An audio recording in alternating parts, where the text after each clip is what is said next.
Baik, selamat sore, pagi, siang, malam buat Holy Lovers dimanapun berada. Hari ini kita dengan podcast Happy Family bersama dengan Bapak Pendeta Paham Ginting bersama Ibu Mary Barus.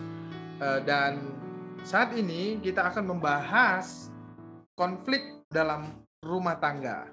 Wah, ini judulnya Happy Family, tapi kita yang bahas konflik rumah tangga gitu ya. Gimana mau bahagianya gitu ya. Artinya bukan berarti setiap kali kita berkata Happy Family tidak ada pertengkaran di rumah. Pasti ada. Setuju ya Pak? Ya mungkin Iya, setuju. Nah, di awal ini saya mungkin mohon perkenalan dulu dari Pak Paham Ginting bersama Ibu. Mungkin dari mana gitu ya. Silakan Pak, Ibu. Ya, sebelum kita mulai, saya memperkenalkan diri. Saya adalah seorang gembala Pendeta Paham Ginting, mengembalakan satu jemaat yang Tuhan percayakan di Gereja Pantekosta di Indonesia, Jemaat Immanuel Brastagi. Dan di samping kiri saya, yaitu istri saya. Alangkah baiknya dia memperkenalkan namanya supaya jangan salah, ya. Setuju. Jangan konflik ini ya Pak ya. Iya. Ya, nama saya Mary Barus dan yang sebelah kanan saya suami dan memiliki 3 anak, 1 laki-laki dan 2 perempuan cantik-cantik. Puji Tuhan. Haleluya. Oke. Jadi itu perkenalan kita bersama narasumber hari ini. Baik, kalau dalam topik Happy Family hari ini kita bahas konflik rumah tangga. Menurut Bapak Ibu, mungkinkah mewujudkan sebuah rumah tangga tanpa pertengkaran? Mungkin nggak kira-kira Bapak Ibu? Sebenarnya itu mungkin. Tetapi karena mudahnya terjadi konflik, maka sekalipun mungkin, tetapi konflik-konflik yang kecil di rumah tangga itu pasti pernah terjadi. Tinggal konfliknya kecil, ibarat tadi barang, sedang, dan besar. Tetapi itu pasti mungkin akan terjadi. Ya, jadi kalau melihat dalam pengalaman Bapak dan Ibu dalam berumah tangga, juga mungkin sebagai gembala sidang, apa saja sih biasanya pemicu pertengkaran antara suami dengan istri? Pengalaman saya, kalau kita belajar, itu pemicu itu banyak sekali. Banyak sekali. Ya. Contoh, hal minuman bisa jadi pemicu. Betul. Hal makanan bisa jadi pemicu. Hal warna pakaian pun bisa jadi pemicu. Yeah. Masalah dasi. Jadi kalau kita berbicara tentang pemicu, itu sangat banyak sekali. Ya, ibarat abjad tadi mungkin pemicu itu A sampai Z, seperti itu. Ya. Ya. Banyak berarti kalau bicara pemicu ya. Iya. Kecil saja bisa banyak ya. Iya. Iya. Nah, kalau sudah terjadi pertengkaran gitu. Ya. Kira-kira siapa yang harus mengalah? Suami atau istri kah? Nah, ini kita harus kembalikan ke penolong.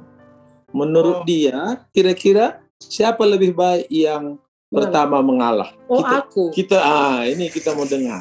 Gitu dia. Mari kita dengarkan sama-sama. Iya.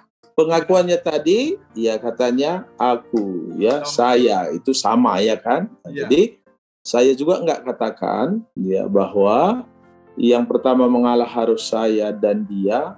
Tapi sebenarnya kalau kita kembali, ya itu di keluarga paling bagus itu harus berlomba-lomba mengalah. Berlomba-lomba mengalah. Nah, contohnya kalaupun si istri ya yang salah, nggak salah, si suami berkata dia yang salah. Jadi sehingga pertengkaran itu dalam waktu dekat bisa diselesaikan. Iya, seringkali kan tadi yang menimbulkan masalah hanya hal-hal yang kecil yang bisa saja memicu. Iya. Kalau ada orang bilang, ya 5 tahun pertama itu, wah semua baik-baik saja. Iya. 5 tahun berikutnya, ya mulailah muncul. Bagaimana dengan pengalaman Bapak dan Ibu dalam berumah tangga kira-kira?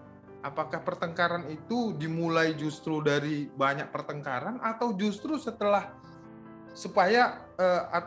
beberapa tahun baru banyak pertengkaran supaya kita yang generasi muda ini bisa persiapan nih. Itu fase-fase di mana saja sering terjadi pertengkaran, di usia pernikahan berapa? Tapi sebelum usia berapa lama, saya mau tanya, udah berapa lama ini usia pernikahan Bapak dan Ibu? Kami menikah belum lama, baru 26 tahun. Nah ini dia, 26 tahun nih. Paling 3 kali 26 tahun laginya kami menikah bersama kan. Oh gitu ya. Nah, jadi baru kami menjalani 26 tahun, tetapi sepanjang 26 tahun kami tidak pernah memiliki satu kenangan, ingatan bahwa kami pernah bertengkar. Mungkin ada beberapa hari tidak terselesaikan. Jadi belum pernah. Belum pernah. Tapi perselisihan ya sedikit beda pendapat itu pasti ada. Tapi saya sebagai suami contoh, waktu saya mau pergi pelayanan, saya pakai dasi hitam. Rupanya si istri suka merah. Udah, saya langsung ganti merah, selesai, nggak ada masalah. Gitu ya. Nah, seperti itu metode yang kami terapkan sehingga hingga kami menikah 26 tahun, hampir ini kami ada berdua, bukan kita berbicara sepihak, ya. Hampir tidak ada konflik. Hampir tidak ada konflik. Wah. Iya, hampir tidak ada konflik. Ini ketemu seperti ini. Realitanya ya banyak keluarga-keluarga yang banyak konflik ini. Ya kalau bicara tentang hal ini berarti artinya ini peran penting dari seorang suami. Seperti apa buat pandangan dari Bapak, peran seorang suami di tengah-tengah konflik seperti ini, seberapa pentingkah peran seorang suami? Nah, mungkin itu pertanyaannya. Ya. Seorang suami kan perannya itu di rumah tangga. Kalau kita kembali kepada kebenaran firman Tuhan, bahwa si suami itu kan kepala di tengah-tengah rumah tangga. Tapi kata kepala di situ bukan berarti tugasnya itu memerintah di tengah-tengah keluarga. Ya, tapi sebagai kepala di situ ya dia diawali yaitu bertanggung jawab. Ya. Dia bertanggung jawab, ya.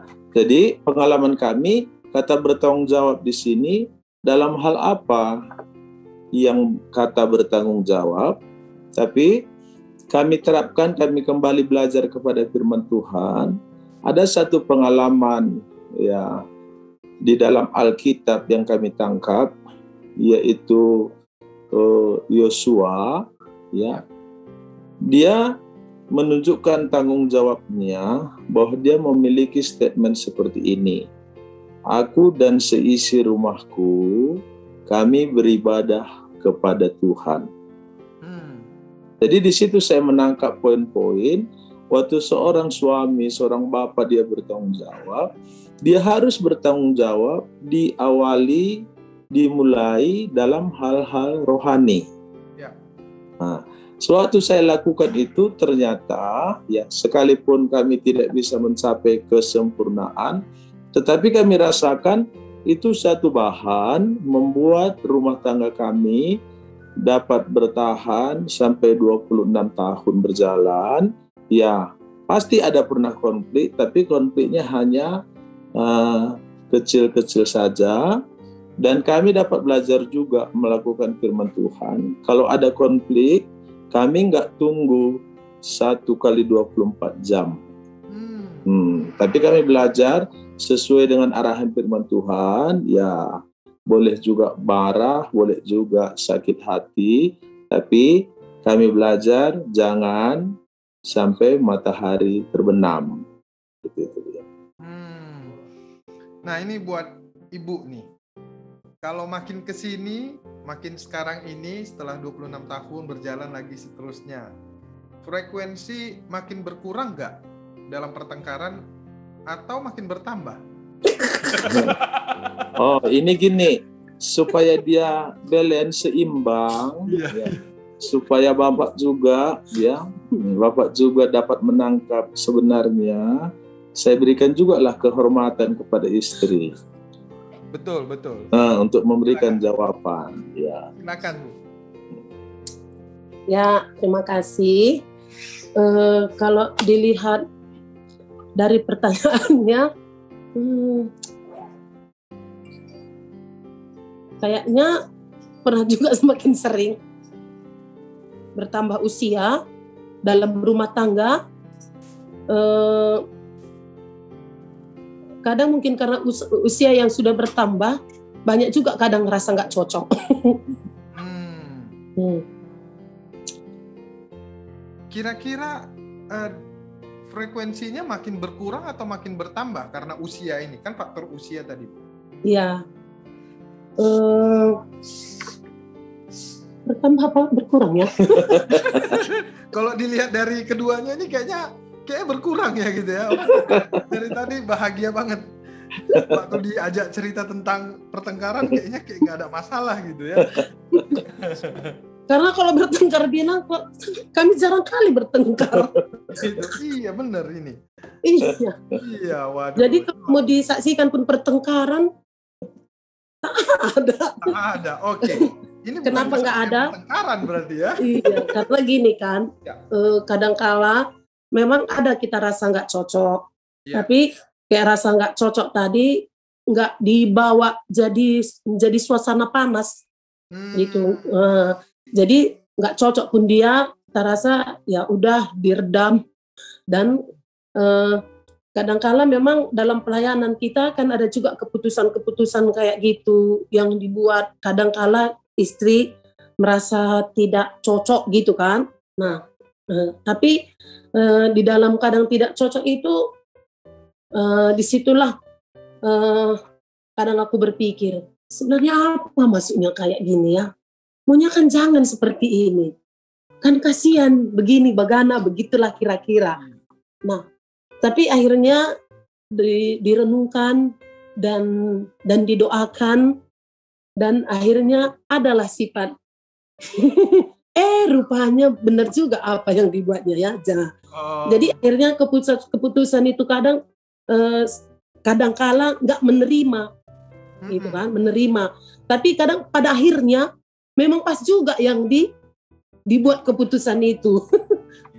Wah ini menarik ya. Tapi memang intinya selalu kalau pas nggak cocok kayak gitu kurasa, misalnya pertama yang kulakukan itu menyerahlah ke atas, banyak berdoa, apanya maksudnya ini Tuhan, kan gitu, karena jangan-jangan nanti buat keputusan seperti ini, jemaat nerima nggak, jemaat nanti suka nggak, di situ kadang yang jadi permasalahan gitu, kalau memang ada masalah. Betul. Kadang yang membuat konfliknya itu kalau dalam mendidik anak itu sudah nggak ada. Hanya dalam keputusan dalam memberikan pandangan kepada jemaat hanya itu. Karena takutnya supaya jemaat ini nggak tersinggung gitu. Padahal keputusan itu membuat supaya jemaat itu menjadi dewasa sebenarnya. Oke. Waduh, ini luar biasa ini. Kalau udah ibu yang ngomong, waduh, ini pasti banyak ceritanya ya, Omnya. Oke. Lebih dipercayai ibu daripada bapak kadang kan.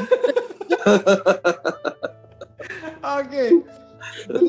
Jadi ini semakin seru ini. tadi sempat menyinggung soal anak gitu ya, Iya. soal anak. Namanya konflik dalam rumah tangga bukan hanya bicara suami istri pastinya. Iya. Ya, justru waktu anak pertama lahir, anak kedua lahir, anak ketiga lahir, pasti ada aja hal-hal yang mungkin bisa memicu pertengkaran. Kira-kira apa saja hal-hal pemicu kalau dalam hal anak yang sering memicu dalam pertengkaran?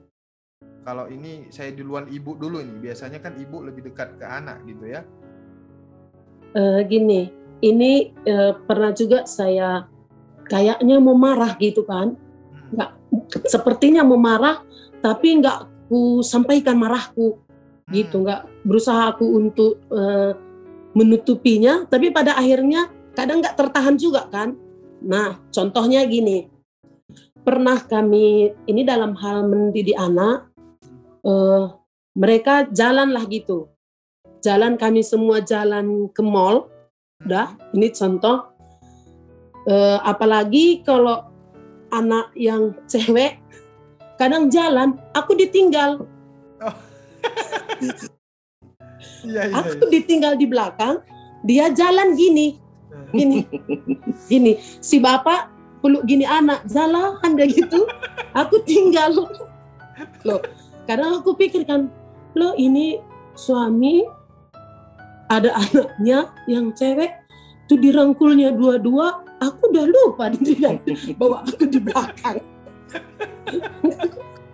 Terus kadang juga si anak ini dibeli gitu kemarin kan, misalnya contohnya ini sandal jepitnya, nah, kan berapalah harga sandal jepit gitu kan.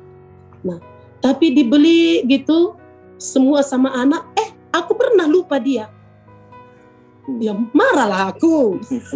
Ya betul. Ya kan marahlah aku, loh kenapa ini diambil, aku kok dilupakan gitu.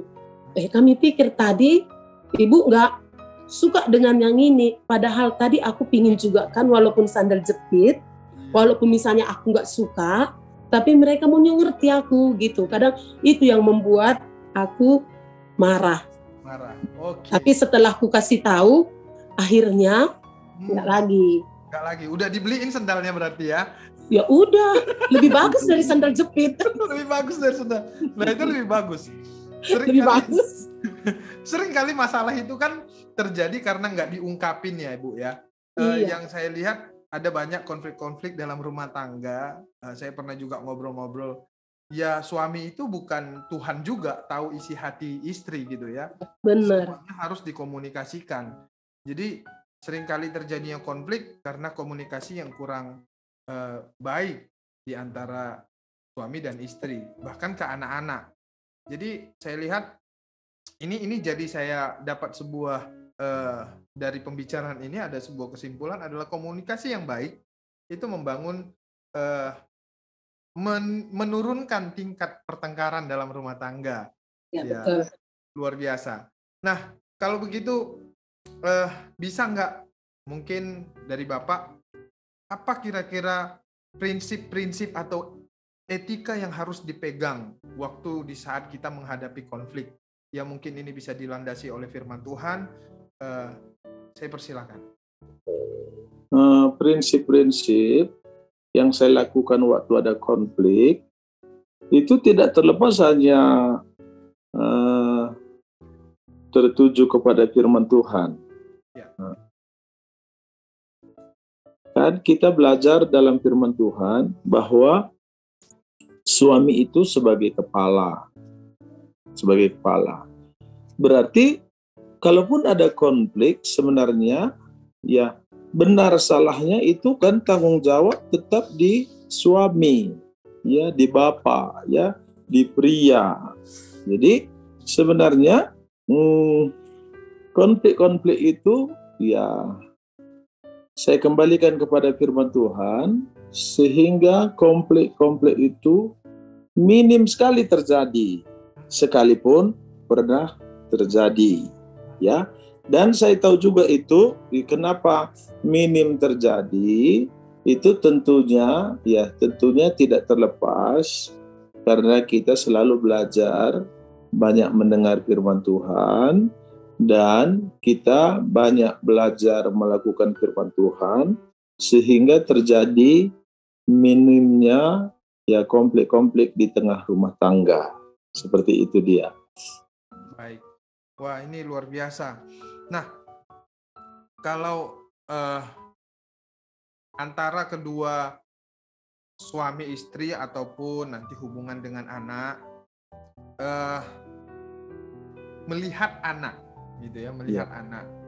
Misalnya anak-anak yang konflik, kira-kira peran sebagai orang tua gimana di tengah-tengah kalau melihat, pasti ya anak-anak kan nggak seperti orang tuanya, mungkin anak-anak lebih mudah terjadi konflik. Itu bagaimana cara mengatasinya buat Bapak ini? Ini di anak-anak saya sudah terapkan seperti ini. Anak-anak itu tidak boleh konflik. Apalagi dia konflik soal makanan. Karena ada anak-anak dia mau konflik karena makanan. Ada anak-anak dia konflik karena tidak dibelikan sesuatu. Jadi kita sudah tekankan ya, konflik itu tidak bisa ya, apalagi karena makanan. Mungkin di rumah karena makanan terjadi konflik. Bertengkar si kakak dengan si adik, bertengkar si abang dengan si adik. Jadi saya sudah terapkan itu tidak ada konflik ya. Mungkin ya ini pernah terjadi konflik ya, harus diselesaikan. Konflik si abang dengan si kakak mungkin ini si bapak si abangnya minta kerjakan seperti ini, si adiknya agak lambat, si abang marah. Itu contoh. Tetapi orang tua itu menyampaikan nggak boleh marah. Makanya saya didik si abang juga pun dia memberi satu tugas kepada adik, jangan memberi dengan tiba-tiba. Si adik pula pun kalau diberi tugas, kalau sanggup mengerjakan, jangan ditunda-tunda. Jadi seperti itu dia. Sehingga hubungan anak-anak pun ya itu semua berjalan dengan baik. Ya. Pengalaman kami di tengah-tengah rumah tangga ya, Tuhan izinkan karuniakan 3 orang anak ya. Dan 3 anak ini sampai saat ini ya, anak yang paling besar usianya sudah 25 tahun ya, yang paling kecil 21 tahun. Ini ketiga anak ini hampir belum pernah menimbulkan masalah, baik di keluarga, baik di pelayanan, baik di sekolah mereka masing-masing, mulai sekolah TK sampai dengan perguruan tinggi. Ya. Puji Tuhan. Wah, ini luar biasa ini Om. Buat ada seperti ini berarti mulai dari kecil. Iya. Dididik untuk untuk bisa menyelesaikan konflik. Iya. Nah, ini penting nih buat Holy Lovers untuk yang belum menikah pun mulai dari sekarang siapkan bahwa bukan hanya konflik yang akan terjadi nanti antara suami dan istri, tetapi mungkin juga ada anak-anak yang akan berkonflik. Nah, itu peran orang tua sangat penting dan ini sesuatu hal yang luar biasa. Baik, mungkin ini ada banyak hal memang yang masih menjadi sebuah pertanyaan ataupun ada pertanyaan-pertanyaan tambahan nanti dari Holy Lovers. Nanti bisa menuliskan ada di komen di bawah saat tayangan ini ditampilkan.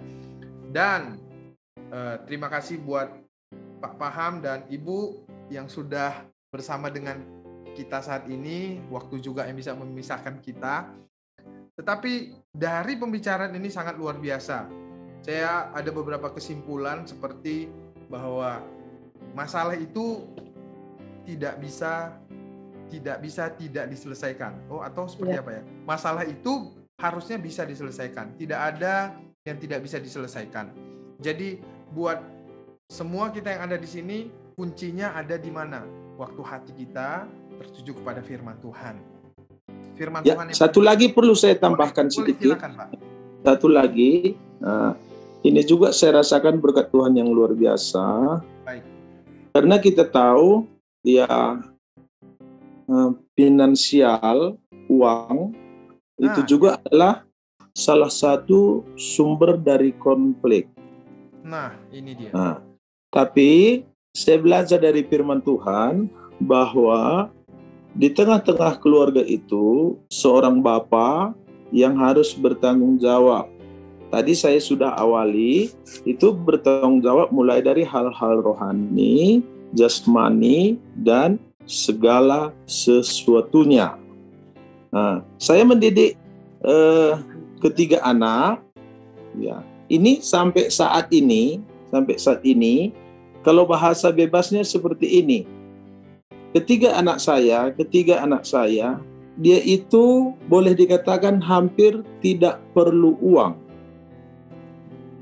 Ini kalau ada orang mendengar ini mustahil ini, ya, nggak logika. Pasti butuh uang. Pasti butuh uang. Ya. Bagaimana caranya saya mendidik ketiga anak? Ya. Saya belajar dari firman Tuhan bahwa di tengah-tengah keluarga itu seorang bapak itu dia harus bertanggung jawab termasuk keuangan. Ya. Masuk keuangan. Jadi di rumah tangga kami itu kami membuat satu tempat uang. Satu tempat uang. Itu tempat uang itu yang nilai nominalnya mulai dari pecahan 1.000 sampai 20.000. Jadi kalau ada uang pecahan 1.000 sampai 20.000 itu di satu tempat, dan Bapak itu kepala rumah tangga saya berkata kepada istri saya, kepada ketiga anak saya, ini uang kita. Ini uang kita. Siapa yang perlu silakan ambil. Ambil seperlunya. Iya. Termasuk itu waktu mereka masih ada di Brastagi, ongkos angkot ke sekolahnya, uang jajannya, tapi uang jajan sudah dibuat satu kesepakatan. Kalau memang perharinya 2.000, kalau memang perharinya 5.000, sudah mereka itu bebas mengambil, dan kalau mereka lebih dari plafon atau budget yang sudah ditentukan, mereka harus permisi. Maka di tengah-tengah rumah tangga kami tidak pernah kehilangan uang. Wow.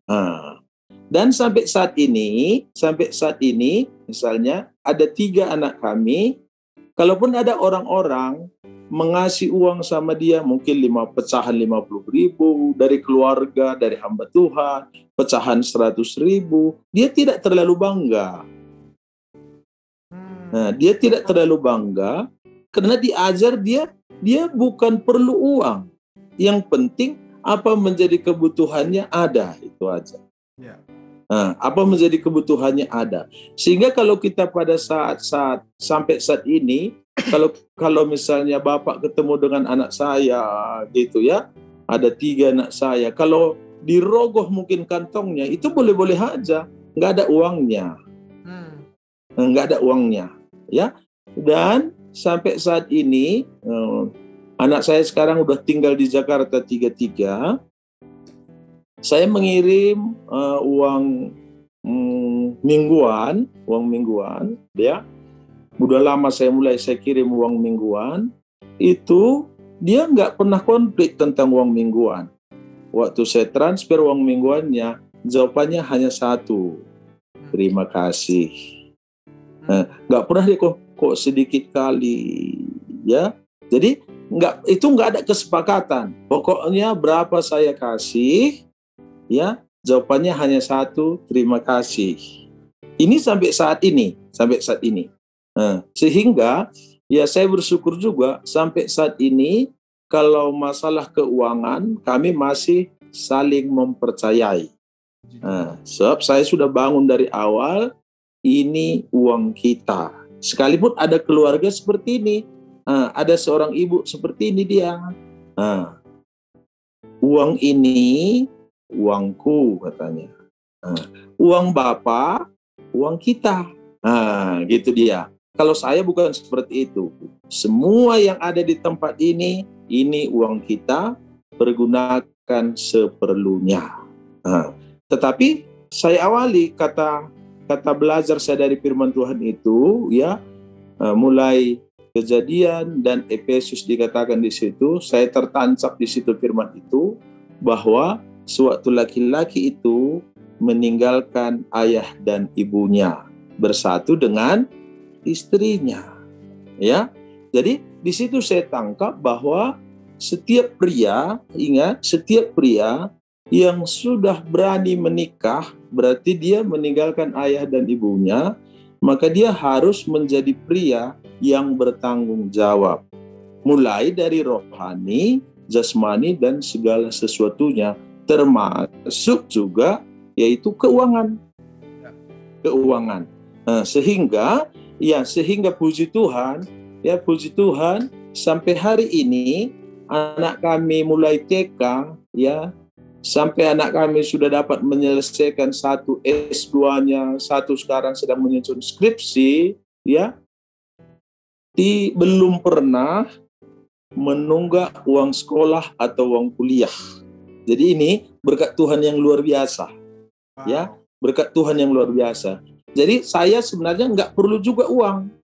Tetapi yang saya mau, kalau saya perlu, ada. Itu aja. Jadi nggak masalah dompet saya banyak. Itu nggak masalah. Yang penting, waktu anak saya perlu uang kuliah, ada. Waktu saya pergi ke Medan, mau makan bakso, makan mie pangsit, ada. Itu aja. Jadi nggak masalah. Jadi seperti itu dia. Jadi waktu saya bersaksi dengan keluarga-keluarga, ada keluarga katanya, itu kalau ada uangnya 5.000, letak di meja makan, itu setengah hari udah pindah tempatnya. Ada pindah tempatnya. Jadi waktu saya cerita seperti itu, ya dia menganggap terberkati juga. Jadi ini satu hal supaya jangan kita seperti keluarga-keluarga yang lain, ya, uang juga satu konflik, ya, sumber konflik, terjadi permasalahan. Tapi kami terapkan di tengah-tengah keluarga, sampai hari ini kami masih merdeka di dalam keuangan. Sekalipun dompetnya nggak penuh, tapi masih kami merdeka di dalam keuangan. Ya, jadi ini saya rasa sangat perlu sekali, karena banyak orang-orang luar sana, ya, kadang uang juga menentukan wajahnya bersukacita. Ya, tapi kita diajar selalu lewat kebenaran firman Tuhan, Tuhanlah yang menentukan kita tetap bersukacita. Ya, ini yang dapat saya sampaikan, kiranya dapat menjadi berkat tentang keuangan ini. Ya, wah, ini luar biasa ini. Hampir terlewatkan. Satu hal yang benar, ini adalah masalah konflik yang akan sering muncul di tengah-tengah rumah tangga kalau kampung tengah ini nggak terisi, ya kan? Kalau kebutuhan tidak tercukupi. Ini bicara soal di ekonomi tadi. Wah, terima kasih banyak Pak, Bu. Ini penting banget, dan wah, ini masukan yang bagus. Ada pundi-pundi yang kecil khusus untuk itu adalah keuangan bersama. Juga memberi rasa percaya kepada anak. Iya. Di mana mereka punya tanggung jawab untuk mengambil apa yang mereka perlukan. Iya.